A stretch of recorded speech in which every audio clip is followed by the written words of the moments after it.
Bismillahirrahmanirrahim. Environment is very important. We are a product of our environment, and it's a $1,000,000 question how long we can abuse the environment that has produced us and then thrive. Now the scientific research has proven that this is the time that the tipping point might not be very far away if we don't behave well at the global level.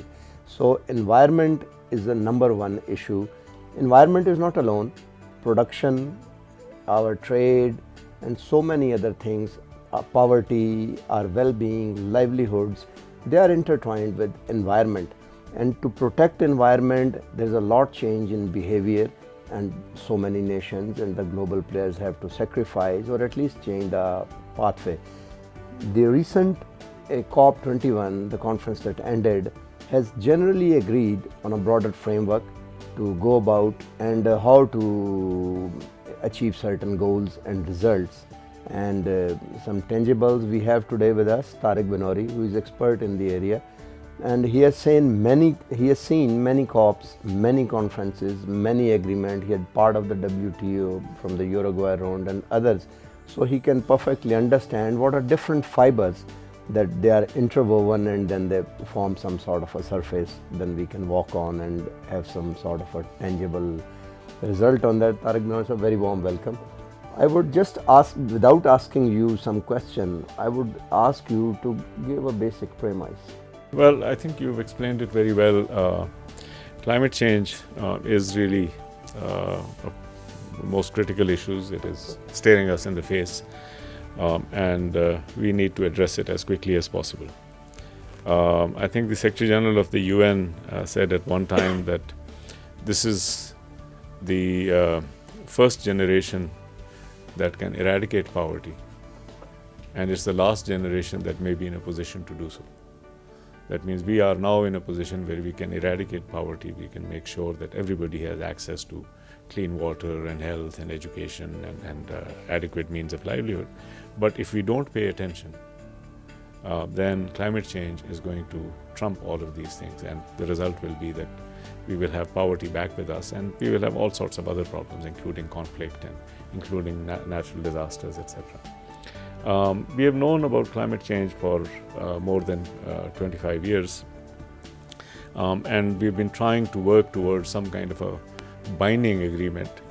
Now we have taken a major step forward in Paris, and I can tell you very quickly what the steps are. We still have a long way to go. The major step forward is that we have formally agreed not only that we should try to control things up to 2 degrees, but that even 2 degrees may be too dangerous, and so there are some people who are asking for a maximum increase in temperature of 1.5 degrees, and so the countries of the world have agreed that they might go in that direction. Personally, I think that even 1.5 degrees is too dangerous. I think we need to aim for 0 degrees. But we know that we will go over that 0 degrees and come back, but the ultimate temperature that we should be aiming for is 0 degrees. So that's one issue. The second thing is that we have agreed that developed countries will not increase their emissions and they will reduce their emissions.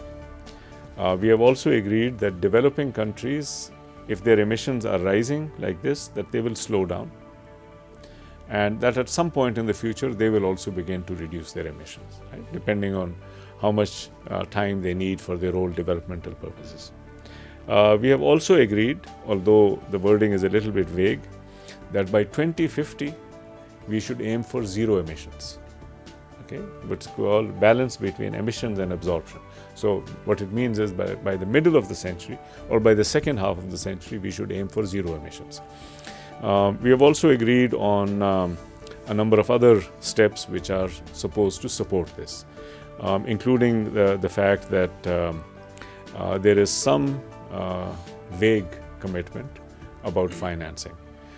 In 2009, the developed countries had said that they would try to provide up to $100 billion per year to support developing countries. That has been repeated. And it has also been stated that by 2025, they will try to increase it even further. And okay? How much is the public money? We don't know that. Initially, when the $100 billion was agreed, the assumption was that this would all be public money. But then one of the countries objected, one of the rich countries objected, and so they basically said that this should be the total amount of resources, not the public. At that time, there was one demand from one of the countries, India, I believe, to actually specify how much the public resources would be. But there's no acceptable, agreed number on public resources. It may be 20 billion, it may be 30 billion, etc. But so the agreement right now is that the total amount of resources flowing to developing countries for addressing climate change from developed countries would be a minimum of $100 billion starting in 2020, and would be even more than $100 billion starting in 2025. Then we've also agreed that every 5 years we will see what the emissions are and see how the goals need to be adjusted. When I said that I think that even 1.5 degrees is too dangerous, when we do a stock taking after 5 years, it is possible that countries will come back and say, yes, 1.5 is too dangerous, we need to lower the threshold a bit. And finally, we have all the countries have agreed, they have given their indicated national goals, INDCs. So they've basically said, what are our national commitments in terms of these emissions. And so 189 out of 196 countries have given their national commitments. Unfortunately, when you add up all of these national commitments, they don't even reach 2 degrees. The current estimate is that they might reach something like somewhere between 3.7 and 6 degrees, which is, as you know, very high. So one of the things is that we do know that the countries will try to lower the emissions, but if this is 2 degrees, they've only come up to here, and we need a lot more to come up to this one. So without the involvement of the rich countries, they should do more than their part. It's very difficult. Well, the main thing is that right now everybody is looking at their own capacity and say, this is what we can do. And it is very true that, without sort of, introducing a lot of suffering, you can do a little bit. Yeah. So right now everybody is focusing on kind of the win-win solutions. But beyond the win-win solutions, you really need to start cutting. And that, I don't think that process has started. And now, obviously, there's a lot of talk about this, and it's obviously there is no denying it's a very serious issue as well. We are confronting at the global level, or even at the human level, we can say, in history. How do you see sustainable development goals being affected by this overarching agreement now? Because now just mere removing the poverty by polluting environment, it's no more there. It's a tightrope walking now. Well, you see, the Sustainable Development Goals, just as the MDGs, the goal was to reduce poverty by half. The Sustainable Development Goals have a very simple goal, which is to eliminate poverty, right? By 2030, there should be no poverty. But poverty is not just a number. Poverty also means hunger. It also means lack of access to education, access to water. So all of those goals have been set into SDGs. So when you look at the SDGs, all of the goals have to do with a large number of the goals have to do with poverty eradication, which means zero poverty, zero hunger, universal access to clean water and sanitation, universal access to educational resources, sort of, good health, and then gender equality, universal access to energy. So these are all the components of poverty eradication. There are also a number of goals which are in the nature of facilitating poverty eradication, economic growth, industrialization, etc. And then there are goals which we can say are elimination of the threats.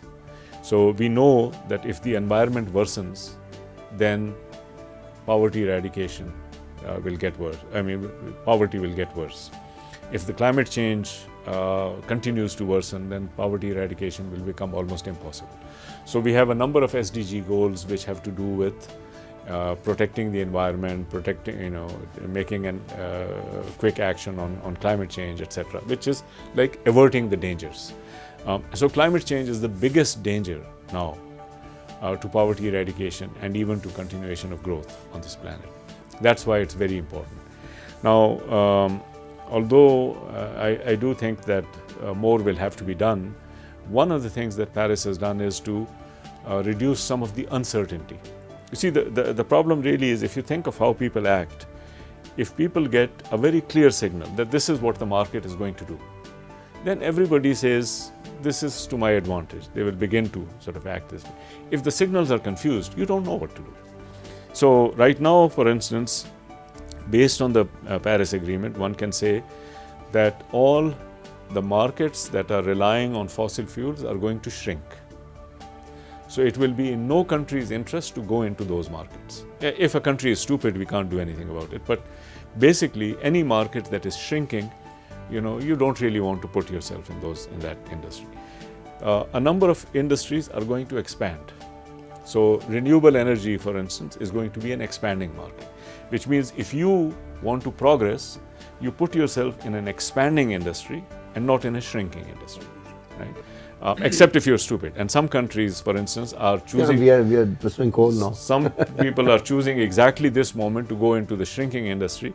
That's rather an unfortunate choice, and the people of the country will pay for it. That's not a very wise choice. So here we take a short break, and after the break we'll bring more facts and try to analyze the situation for you, just to nibble it a bit further. So please stay with us.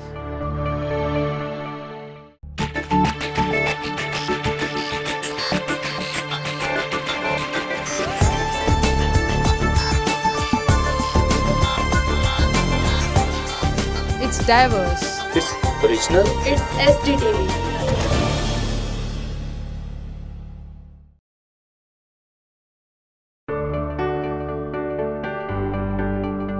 Welcome back. So, that is a very quick analysis. Where do you see Pakistan? Because we are pursuing coal, and it's not lignite, it's other sort of a coal that pollutes a lot. And we are importing coal, and that would be coming through a train in the heart, in the middle, where there is, not on the coastal areas, where it will produce, then it will take the ashes to, not only that we are polluting, but we are generating transport to that further compound it. Well, frankly, I have already said that I don't think that this is a very wise choice. The reason is that we basically need to think ahead and say which way is the world going, and try to take benefit from it. If we are constantly trying to move away from where the world is going, we will end up losing. So even one can look at the past examples when you had a period in which the countries were taking advantage of some of the shifting, the relocation of industry. Carbon trading and all. No, I'm just thinking now of more of a development paradigm. Right. You see, in the 1960s, Pakistan started on what is called an export promotion program. It was called the bonus voucher scheme. We pushed the exports, and we had about 10 years of high growth. But then we did not attend to our domestic social equity issues, and we had conflict within the country. Bangladesh separated from Pakistan. It was very exclusive growth. Well, it was exclusive, it was unequal, and these are things that you need to take account of if you're trying to come up with a comprehensive plan. But as a result of that, we then turned inwards.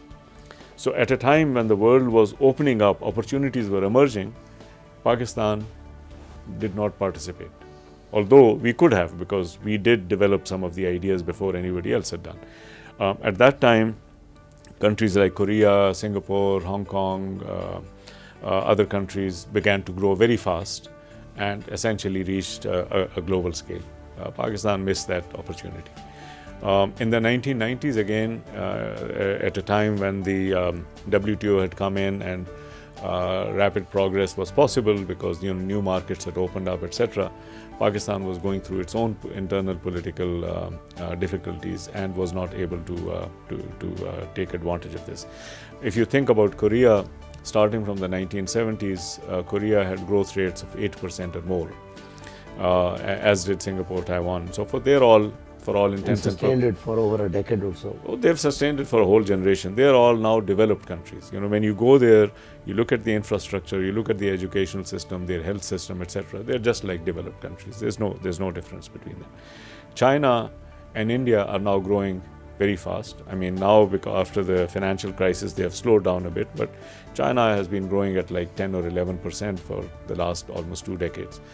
If you go to the east coast of China, you go to Shanghai, you go to Guangzhou, they're really developed countries. I mean, you know, Shanghai is the largest number of skyscrapers in the world, huge developments of public housing. You know, they have education system, they have health system, and they're really, it's like a developed country. There are parts of China which are still poor, but you know, the east coast is like any shiny industry. India is now growing at 9%. 8 to 10%, and again, if if economic conditions improve and it continues to grow like this, in 1 generation it will be a developed country. If Pakistan doesn't fix its development trajectory, we would, after a generation, we would still be a poor country, and we would have all around us, we would have rich countries, and that's a very, very unstable situation. Now, the only way in which countries have developed is by trying to understand what is the wave. You know, this is just to ride the wave. You have to ride the wave. Okay. Surf so, it. yeah. So, what is the wave? What is the wave that we can ride on? The wave that we can ride on right now is a wave that is determined by sustainable development, by renewable energy, by responding to climate change. That's the wave. All of the international resources that are coming to developed countries, from developed countries to developing countries, will be driven by these considerations. You know, all the money will be in climate change, in sustainable development, and related kind of an area. So if we are going to ride that wave, we need to understand where it is and how to ride it. Yeah, if we don't, yeah. We will remain stuck in the shallows. That's what we have been doing for the last But do you think years. there's some pocket that before peaking we can use that coal and then switch? Or simultaneously we switch and use this coal, which is, for example, Sagdar was other day saying that the lignite resources in Thar, we're going to burn them deep into the earth and produce electricity in there. No, that's not scientific. It's not open pit. No, but that scientifically that is not a very sound statement. The statement is when you burn carbon, yes, you get energy, but you also get carbon dioxide. If you want to keep that carbon dioxide underground, that is an extra cost, and you have no advantage from burning coal. Okay, it is cheaper to go for solar. It's expensive. It becomes so expensive, it becomes unaffordable. That's why we do not have large-scale sequestration. There are no large-scale sequestration programs in the world. People have been trying it. It's in an experimental stage, and even in some cases, people have done it at medium scales and stuff. But the reason it has not become, it has not proliferated, is because financially it doesn't make sense. Okay, if it costs now, you see, if you think of solar energy and the costs are coming down, they were at the height about 50 cents per kilowatt hour, and already they are 10 cents and or thereabouts, and they're coming down to 5 or 6 cents. Which is less than fossil fuel. It's not only less than fossil fuels. If you burn coal and you have to spend 20 cents to bury it, and even then you're not sure. Why do that? Why not do the cheaper? Then health and smog and other problems. That's right. So it has all the other problems. So the main thing is that this idea of keeping carbon dioxide underground is theoretically possible, but practically it doesn't really make sense. But the main thing that I want to say is this: you see, we need energy.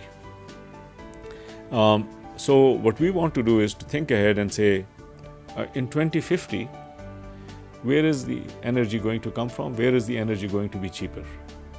And already we know that energy in 2050 is going to come from renewables, and renewables is going to be cheaper. The countries of the world have agreed by 2050 we will have net zero emissions. Net zero emissions means that there will be a huge investment in renewable energy. That's where the world is going. So if we look at 2050, that's basically where we expect the world to be. So the question we want to ask ourselves is, if the world wants this, can we become the suppliers? Okay, Pakistan is a low-cost country. We have good labor. We have hard-working labor. We should be able to supply.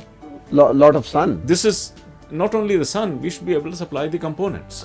Manufacturing. Okay, we should be able to manufacture them. Here is a new export industry opening up, and our friend China is the leader of that. But Chinese costs are going up.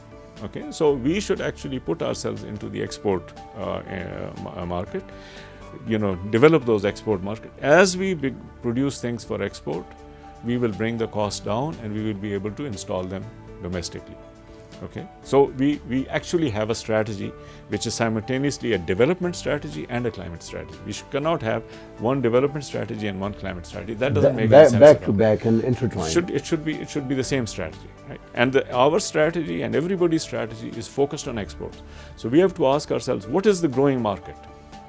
That's the market that we want to be in. Okay, you make me understand in a few minutes. And why the government is not understanding? Because they make PC1, PC2, then there's a brainstorming and the negotiation. I mean, it's spread over years before formulating a policy and all. And then there's a feedback by media and experts like you, they write. And then why the government is insisting? No, it takes time. It takes time. Kickbacks or something? I don't know. I mean, what do you think? I don't want to speculate. I mean, what is the real issue? What do you think then? I do think it takes time, and I do think people need to speak up, so that the government will listen. And there are a number of other analyses and so forth that need to come in. You see, the thing is, I have worked in the government. I mean, when you're in the government, you try to listen to everybody's advice and try to make the best decision. You don't do things on the basis of a single thing. So, I mean, if I am speaking, that's not something that's going to make the government's decision. They want to hear everybody and to make this decision. So, enough people need to speak up so that the government will basically have all the information it needs in order to make that transition. There might be other factors involved which we don't know, but we also know that the good sense, the proper decisions are the ones which, the kind of things that I'm talking about, and that enough people within the country need to speak up in order that the government can take all of those things into account and make better informed. We have seen energy policy first. In Benazir Bhutto's time, laser oil came, US investment came into the fossil fuel and thermal that came. And now we know for sure, and it's beyond any, I was a working journalist, I've been writing on that, and I know it, personally know it, that the moving factor behind that was that the regime wanted some sort of kickbacks, which one cent to one person and one cent to the lifetime generation on how many gigawatts and all that moved. And even at that time it was very clear that the investing in Heidel, and you were telling about the real cost, there are other social costs attached to the dam. Even after paying all the cost that was cheaper. So do you think that you're saying that one should speak up on the governance side and all, the corruption is the biggest enemy? Oh, you see, Tahir, my sense is this. If you speak up and try to provide your opinions, it could be ignored, sometimes for the right reason and sometimes for the wrong reason. But that doesn't mean that you should stop. Right? I mean, there are times we know not only the government of Pakistan, but many governments take bad decisions. We know of governments choosing to go to war for no reason at all, and then the whole world suffers, including their own people. We know that governments are capable of making bad decisions. We also know that governments are capable of making good decisions. So I operate on the basis of the assumption that the government will make a good decision, and it is our responsibility to inform it. Sometimes it will work and sometimes it will not work. But that doesn't absolve me of my responsibility, or you of your responsibility, or others. So we need to continue to provide that information. Right. So here we take another break, and after the break we will try to come up with some very initial, basic sort of model, or even some sort of suggestion that the government should follow, laying down the broader parameter of the policy that should have been there at the expert level. So please stay with us.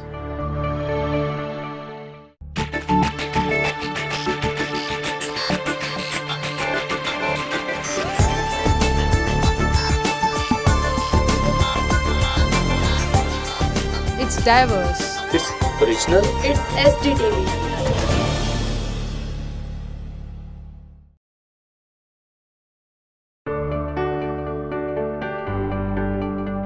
Welcome back.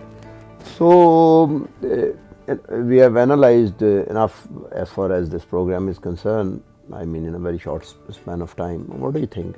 If I ask you to give us 1-2 basic parameters and built upon that on the primary, I mean, sort of findings and all, to give them further second generation sort of policy initiative, what would be 3, 4, 5 things?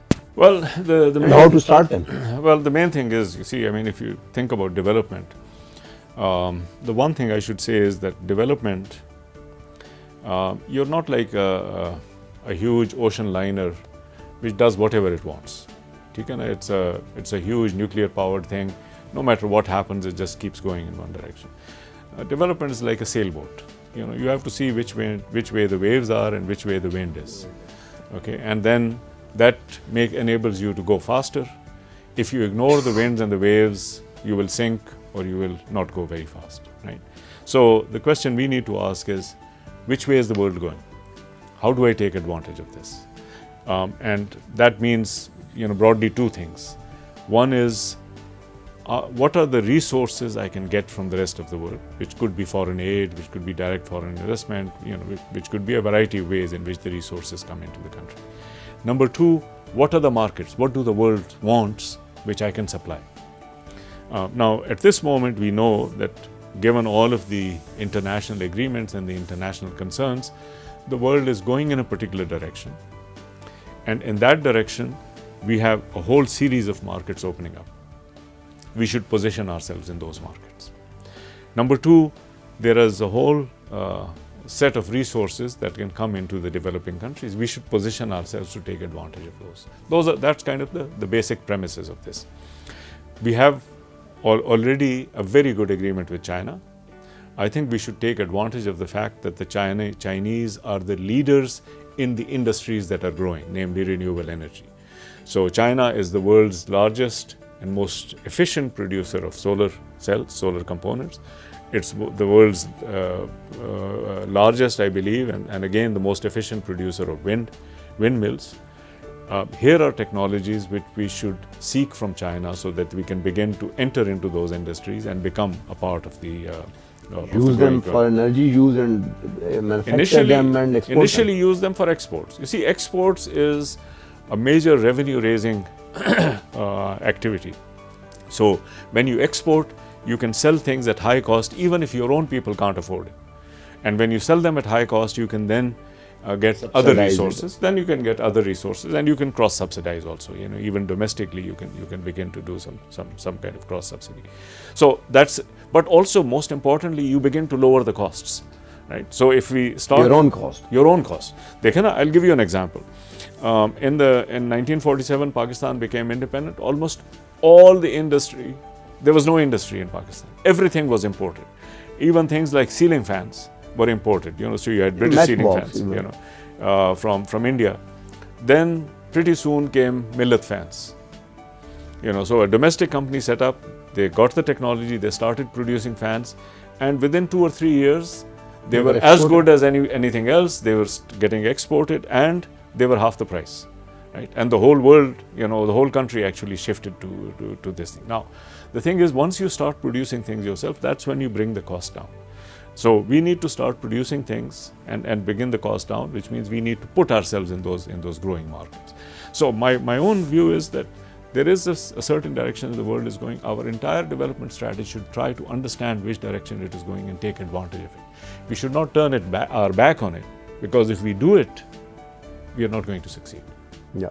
Have you talked to the government directly? I mean, you are a Pakistani. I know you live abroad. You are a Pakistani. You are part of our diaspora there. You understand. You have an advantage that you stand on a higher surface and you have a time frame.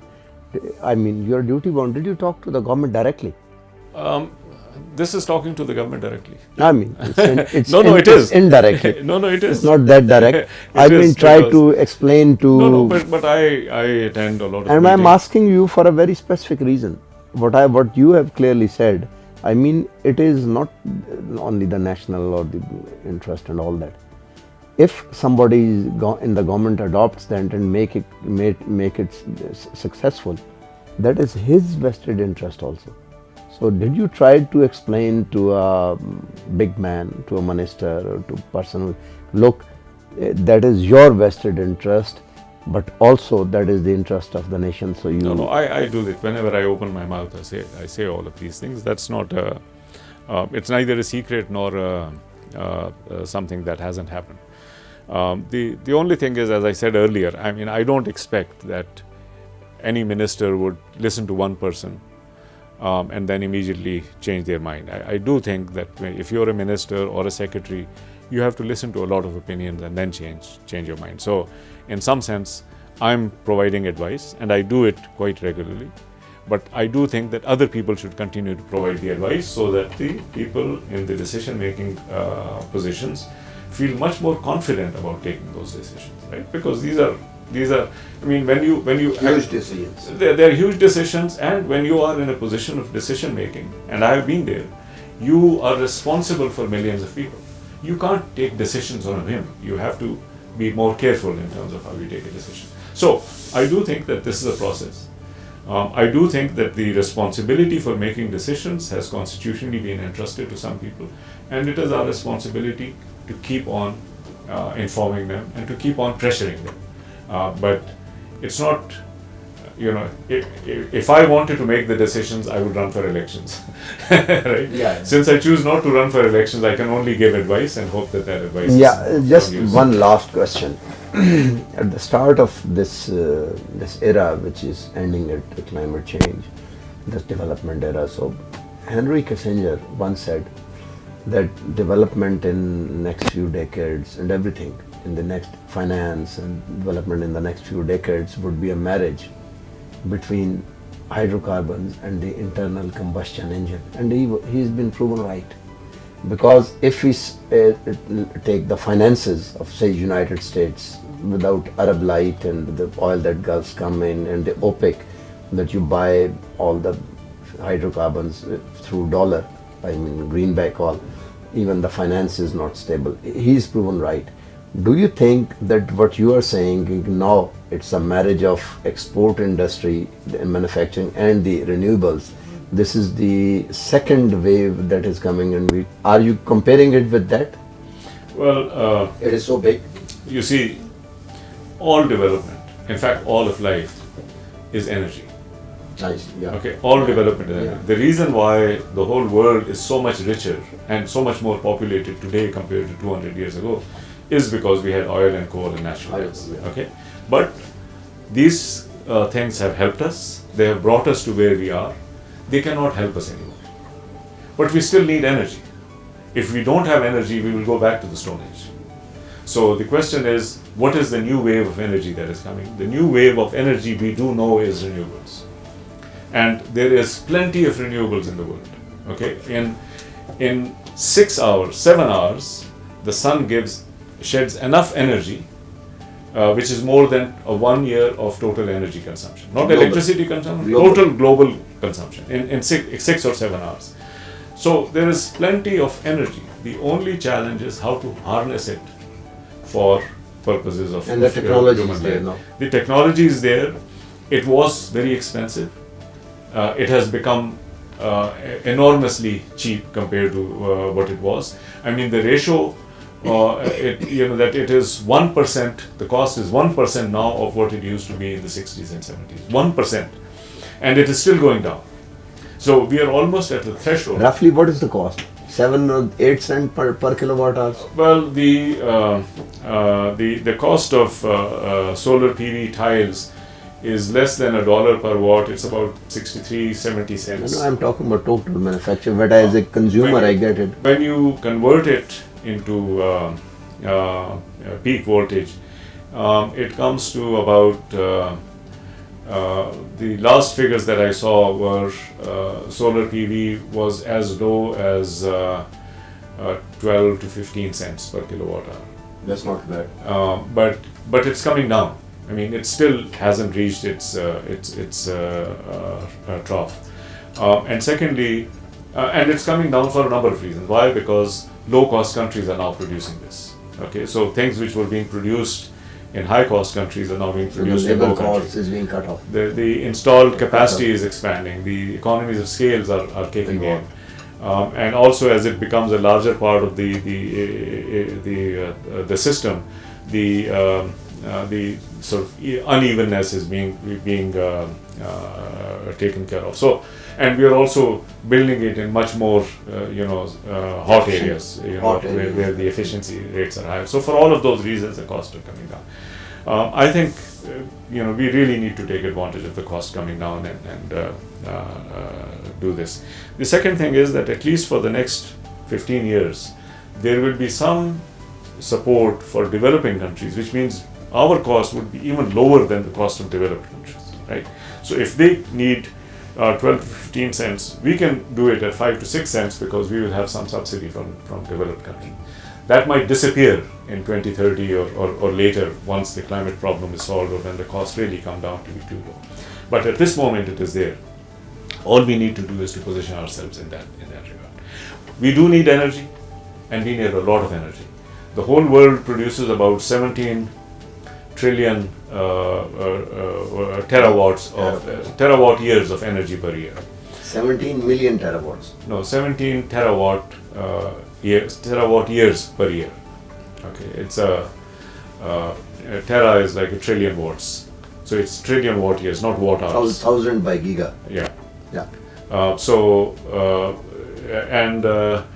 The sun gives us 23,000 terawatt years per year, right? So it's a ratio of 1 to 1300, right? वही जो मैंने कहा ना कि in about 6 or 7 hours we get enough energy from the sun. So the total volume is very large.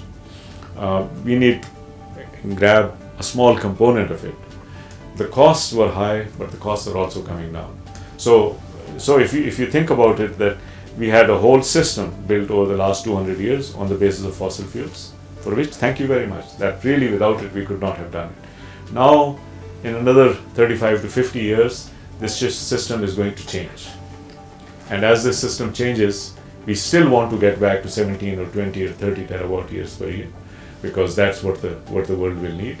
But we as Pakistan need to position ourselves in the emerging system, not in the system that is now going out of business. Yeah. Thank you very much for being, for giving your sparing time for being our program. Obviously, it was a pure piece of education, and one can draw policy from them. Thank you very much, and we'll continue talking. And with this, we come to the end of the program. I understand I don't need to summarize towards the end of. It's very evident. You should watch it for many reasons, and please keep watching our program.